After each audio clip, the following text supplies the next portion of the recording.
Kyrie Irving is apparently leading the anti-vax propaganda in the NBA and calling people out for being sheep in an explosive Rolling Stone article. Let's break down the details.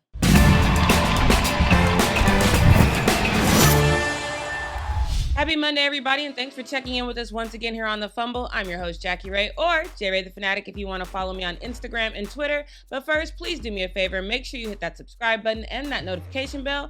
And don't forget to give this video a thumbs up. Now, let's be clear.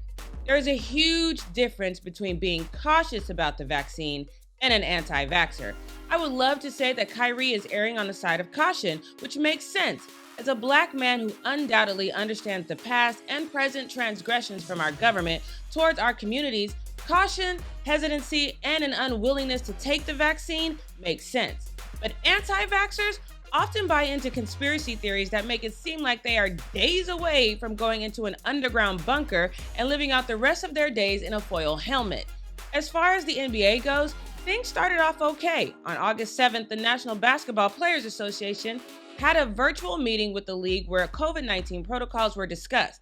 The NBA wanted to agree to terms that 100% of NBA players would be required to get vaccinated, but unvaccinated players shut that down. They did agree there should be testing, but not during off days. They did agree to mandatory masks on the court and on the road.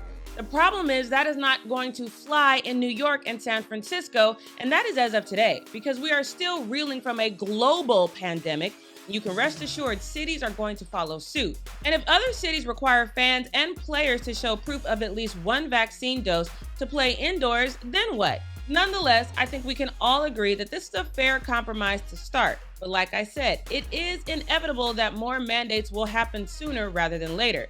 And it seems that the NBA legend Kareem AbdulJabbar wants to get ahead of that. He told the Rolling Stone, quote, "The NBA should insist that all players and staff are vaccinated or remove them from the team. There is no room for players who are willing to risk the health and lives of their teammates, the staff, and the fans simply because they are unable to grasp the seriousness of the situation or do the necessary research." But according to the Rolling Stone, Kyrie Irving has the ear of a lot of players in the NBA, which makes sense. Kyrie is vice president on the executive committee of the Players Union, so if he was to suddenly change his tune about the vaccine, maybe other players would as well. But the Rolling Stone says the exact opposite happened. According to the magazine, Kyrie started to like Instagram posts and follow an account that claims secret societies are implanting vaccines in a plot to connect Black people to a master computer for a plan of Satan. Okay, I'm not going to touch that one. But of course, Twitter did. This user said the media is going to have a ball for the next couple of days. Please silence Kyrie Irving. This user said, I'd honestly rather deal with this Ben Simmons stuff than have to deal with Kyrie Irving. And this user said, I didn't even notice this. Kyrie Irving's aunt says Irving is going to present alternative research about why you don't necessarily have to take the vaccine and refers to Fauci as Fauci. Okay, well, that is a good point because even though Kyrie isn't talking to us, his aunt Kiki Irving is.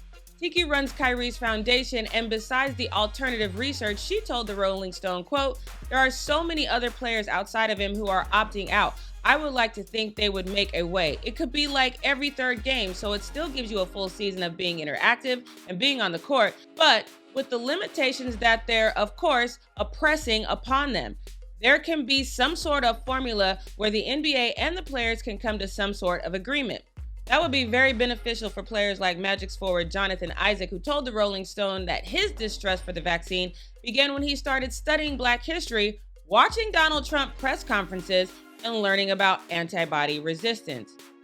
When you use Black history and Donald Trump in the same sentence, it's clearly time for me to tap out. So you guys have at it. Let me know your thoughts about the Rolling Stone article in the comments below. Once again, I'm Jackie Ray. Thanks for watching The Fumble, and we'll see you next time.